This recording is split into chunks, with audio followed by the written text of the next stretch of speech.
자, 이번에는 전산세무 7교시 48페이지에 84의 기출문제, 부가소득 법인세 이론 문제 11번. 다음 점 법인세법상 감가상각방법 신고하지 않은 경우 적용하는 상각방법으로 옳은 것은 강업용 유형고정자산은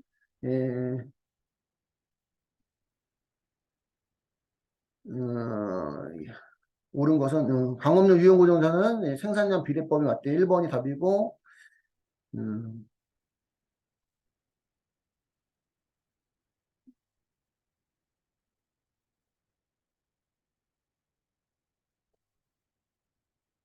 감가 상각방법이 건물과 구축물은 신고도 정액법, 무신고도 정액법. 그 다음에 강업용 유형 고정자산하고 방어권. 방어권은 신고는 정액법, 법률법, 생산량 비례법 중 신고한 방법.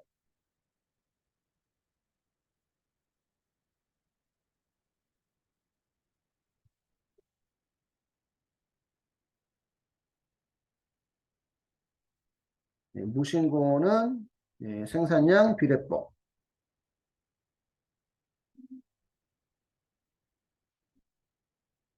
무형자산은 무형자산인지 여기 건물 구축물 무형자산 여기까지 나와 있다. 건물 구축물 무형자산. 신고도 정액법, 무신고도 정액법. 그의 유형자산은 신고는 정액법과 정률법 등 선택이고 무신고는 정률법.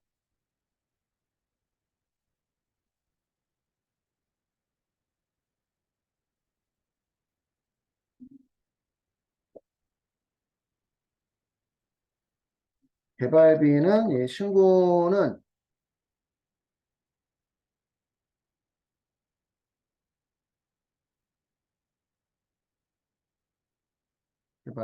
개발비가 아니구나. 개발비는 무형자산이 들어가죠, 그지?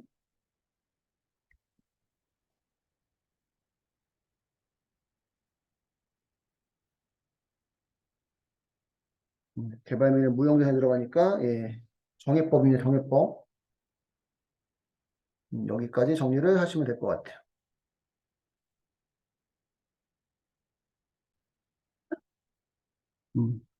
우리 다시 한번 보시면 건물 구축물 무형자산 신고도 정액법, 무신고도 정액법. 강업용 유형고정자산은 신고는 정액법, 정률법, 생산량 비례법 중에 선택이고 무신고하면 생산량 비례법이고 그 외 유형자산은 신고는 정액법, 정률법 중 선택이고 무신고는 정률법이고 개발비는 신고한 경우는 이제 20년 이내 정액법을 신고할 수 있고요. 무신고는 이제 5년간 정액법이고 강업권은 신고는 정액법과 생산량 비례법 중 선택이고 무신고는 생산량 비례법입니다. 그래서 옳은 것은 1번이 되는 거고요.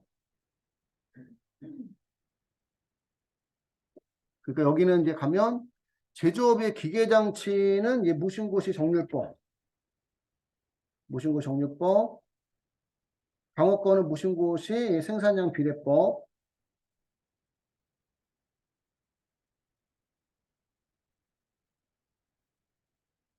개발비는 무신고시 5년간 정액법,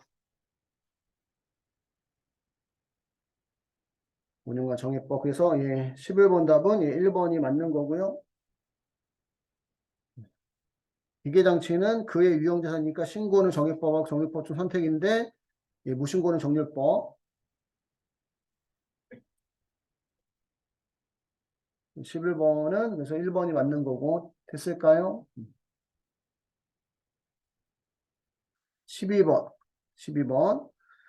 다음 중 법인세법상 기부금과 접대비에 대한 설명으로 옳은 것은 기부금 한도 초과액과 접대비 한도 초과액은 2월 공제가 적용된다. 접대비 한도 초과액은 2월이 안 되죠. 기부금 한도 초과액은 2월이 되는데 접대비 한도 초과액이 2월이 안 돼요.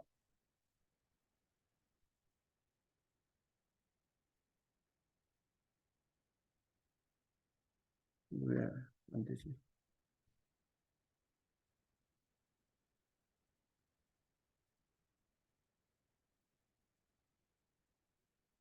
기부금과 접대비와 관련된 모든 세무 조정 사항은 소득금의 조정 합계표에 반영한다. 2번도 틀렸죠. 기부금에 대한 세무 조정은 접대비 조정 기부금 한도 초과 송금 불산이백과 기부금 한도 초과 2월에 송금 산입액은 소득금액 조정합계표에 반영하지 않습니다. 반영하지 않고 그 법인세 가대표점 세액조정 계산서에 반영한다. 그지?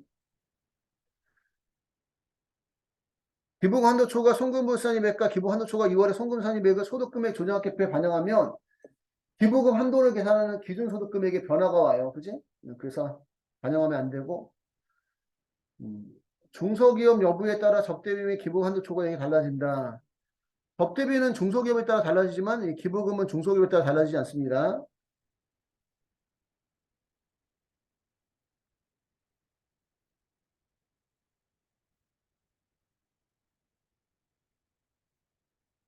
접대비 한도는 기본 한도가 중소기업은 3,600만 원, 중소기업이 아니면 1,200만 원 기준이거든. 기본 한도가. 그래서 접대비는 중소기업 여부에 따라 달라지는데 기부금은 그런 게 없어요. 3번도 틀렸고 접대비 및 기부 한도 초과액은 모두 각사무 소득금액을 증가시킨다. 그죠? 4번이 맞는 거죠. 4번이.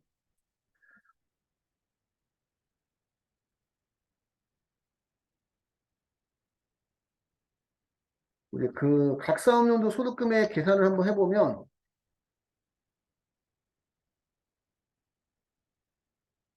각사업용 소득금액 계산을 한번 해보면 기업회 계산 우리 단기 순이익에서 출발해서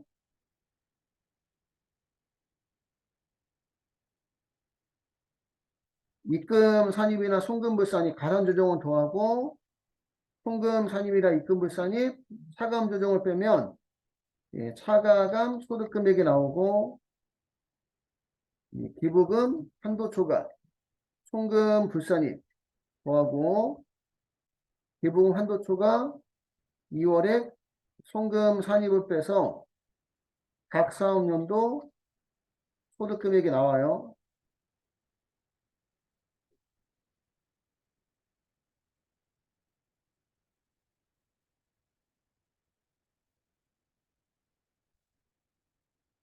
법대비 한도 초과액은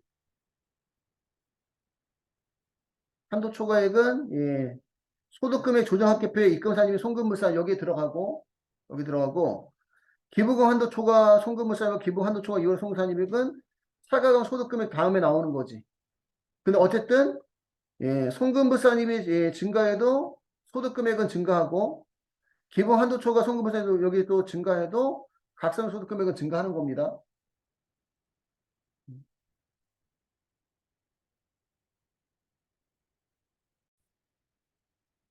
13번 다음 중 근로소득에 해당하지 않는 것은 비출자 임원이 사택을 제공받은 얻은 이익.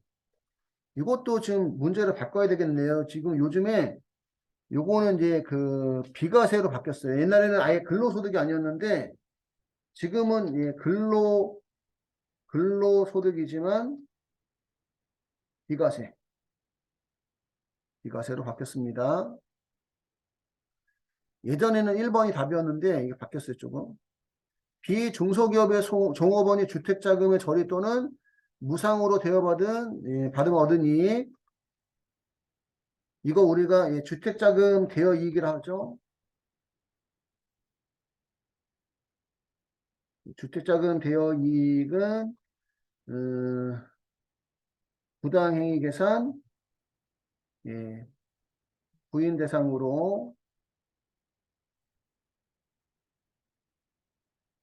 근로소득에 해당합니다.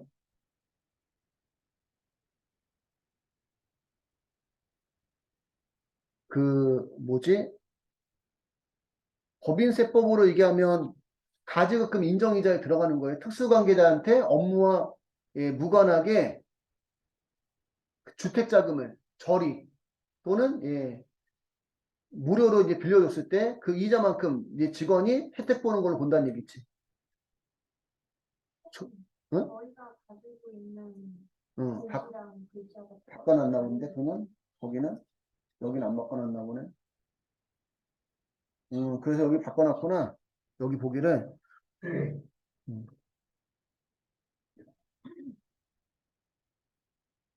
사업자가 근로자에게 지급하는 사회통념상 타당하다고 인정되는 경조금은 근로소득에 들어가지 않는다는 얘기예요. 근데 지금은 비출자 임원이나 소액주주 임원과 종업원이 사택을 제공받아 얻은 이익은 근로소득으로 보지 않는다. 이거는 이제 지금은 비과세 근로소득. 근로소득이지만 비과세. 그래서 여기 이 내용 적으면 안 되는구나. 이거 별도로.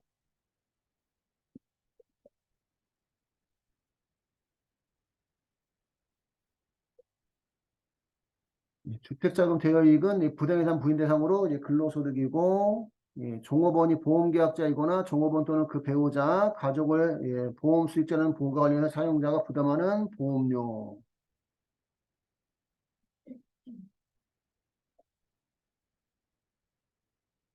임원 또는 사용이 회사로부터 주식의 선택권을 부여받아 이를 근무기간 중 회사 행사 얻는 이익도 근로소득이고요. 주식 매수 선택권, 행사이익 또 근로소득.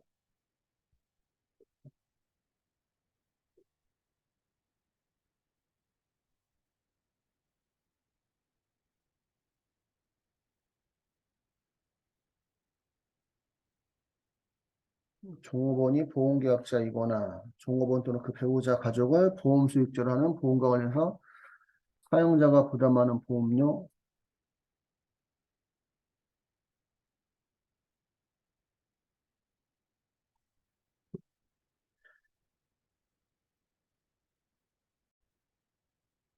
그리고 여기는 그냥 3번은 그냥 근로소득이라 나왔는데 70만 원까지는 비과세예요.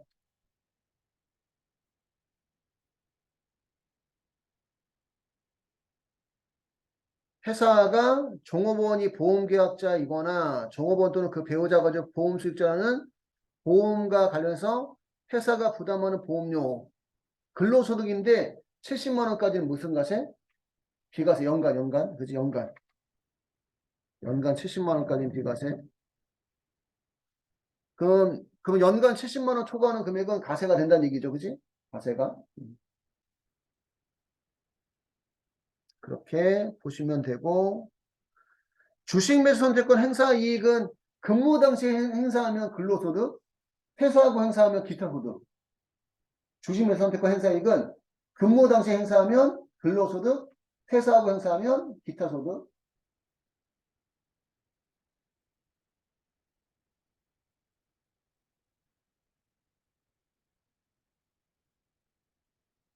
그 총쏘는 게임이 뭐지? 총쏘는 게임. 게임을 안 좋아해갖고.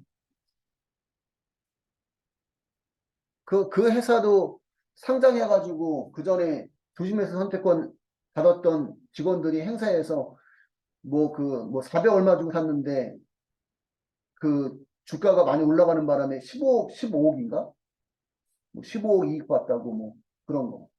근무 당시 행사하면 근로소득, 퇴사하고 행사하면 기타소득.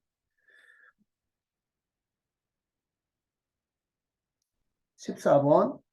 다음 중 부가세법상 재화의 공급 시기에 대한 설명으로 옳지 않은 것은 재화의 이동이 필요한 경우에는 재화가 인도되는 때이고 재화의 이동이 필요하지 아니하는 경우에는 재화가 이용 가능하게 되는 때가 공급 시기고요. 재화의 인도 전 이용이 가능하기 전에 선수금을 받은 경우에는 선수금을 받은 때를 공급 시기로 한다. 공급 시기로 할 수 있죠. 인도전 또는 이용 가능하기 전에 선수금을 받은 경우에는 선수금을 받은 때를 공급 시기로 한다. 2번 왜 틀렸지? 3번 조건부 판매 및 기한부 판매 경우는 그 조건이 성취되거나 기한이 지나 판매가 확정되는 때를 공급 시기로 하고 장기할부 판매의 경우는 대가의 납부를 받기로 한 때를 공급 시기로 하고 2번이 왜 틀렸어요? 현금 판매, 외상 판매, 할부 판매의 경우는 재화가 인도되거나 이용 가능하게 되는 때를 공급 시기로 한다. 따라서 재화 인도 전 또는 이용이 가능하기 전에 선수금을 받은 경우에 재화의 공급 시기에 해당하지 않는다. 이게 꼭 틀렸다고 볼 수는 없을 수도 있는데 우리 그 선발행 세금계산서가 있잖아. 선발행 세금계산서. 선발행 세금계산서를 우리가 무슨 시기에 특례? 공급 시기에 특례라고 합니다. 공급 시기의 특례는 공급 시기 도래 전에 선발행 세금계산서 또는 영수증을 교부한 경우 교부한 시점을 공급 시기로 본다.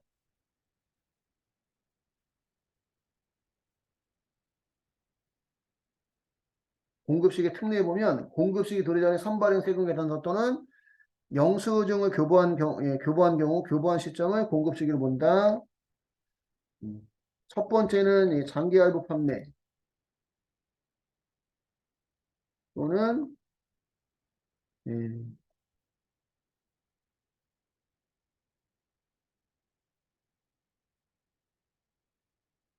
공급 단위를 구획할 수 없는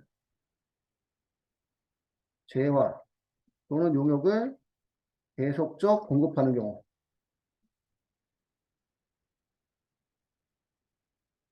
장기 할부 판매나 또는 공급 단위 구획할 수 없는 재화 또는 용역을 계속적 공급하는 경우 공급 시기 도래 전에 선발행 세금 계산 또는 영수증을 교부한 경우 교부한 시점을 공급 시기로 보고 두 번째는 공급 시기 도래 전에 대가의 전부 또는 일부를 받고 그 대가만큼 선발행 세금 계산서 또는 영수증 교부한 경우 교부한 시점을 공급 시기로 본다. 그럼 여기는 선수금이 들어가는 거잖아. 선수금. 공급시 도래 전에 대가 전부 또는 일부를 받고 선수금만큼 선발행 세금 계산 또는 영수증 교부했다면 그때를 공급 시기로 본다.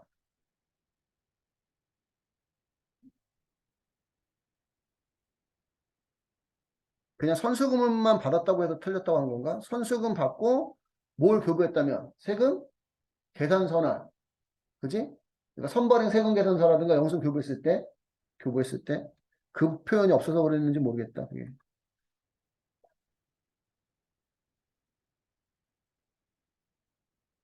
3번은 공급 시기 도래 전에 선발행 세금 계산서 또는 영수증을 교부하고 7일 이내에 대가를 받는 경우. 그러면 얘도 먼저 그 선발행 세금 계산 또는 영수증 교부한 시점을 공급 시기로 보는 거고 공급 시기 도래 전에 선발행 세금 계산서 또는 영수증을 교부하고 7일 이내에 대가를 받지 않았지만 다음의 조건을 충족하는 경우도 교부한 시점을 공급 시기로 본다.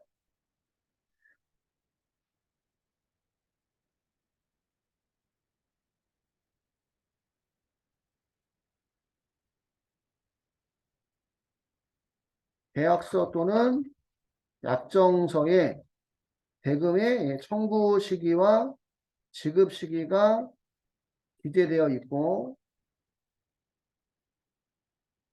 대금의 청구일부터 지급일까지 기간이 30일 이내인 경우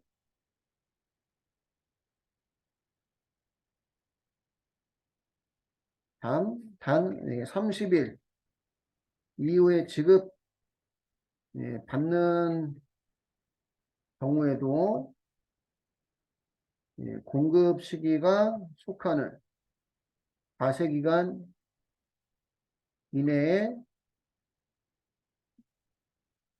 대가를 지급받는 경우 포함. 원래는 30일 이내에 지급받아야 되는데 30일이 지났어도 공급 시기가 속하는 과세기간 이내에 대가를 지급받았다면 선발행한 시점을 공급 시기로 보겠대요. 공급 시기로.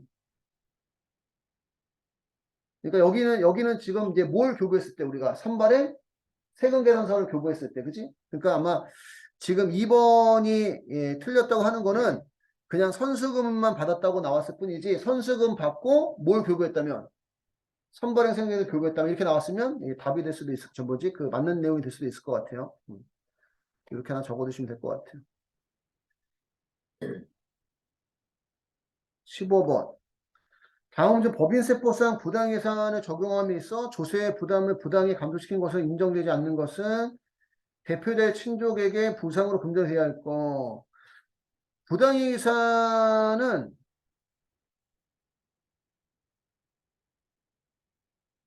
누구와의 거래가? 특수 관계자와 거래해야 돼요. 그치? 특수 관계자와 거래해야 되고, 조세 부담을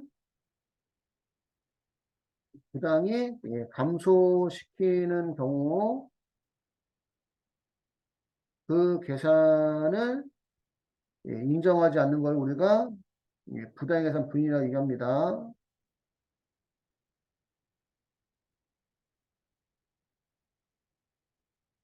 대표자의 친인척도 특수관계에 들어가죠, 그지? 대표의 친족에게 무상 금전해야 할 때 특수관계인으로부터 영업권의 적정 대가를 초과해서 취득한 때 이건 이제 무상으로 금전을 되어 있으니까 저율 대여. 특수관계인으로부터 영업권의 적정 대가 초과해서 취득했으니까 고가 매입. 주주가 부담할 성질의 것을 법인이 부담한 때 이것도 따지면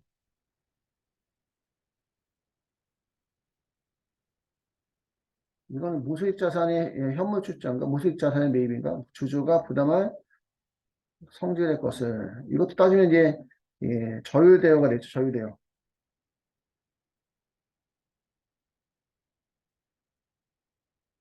업무와 무관하게 빌려준 돈. 업무 수행 후에 초청된 외국인에게 사택을 무상으로 제공한 거는 부당 예산이 아닙니다. 업무 수행 후에 초청된 외국인에게 사택을 무상으로 제공한 것은 부당행위가 아니다.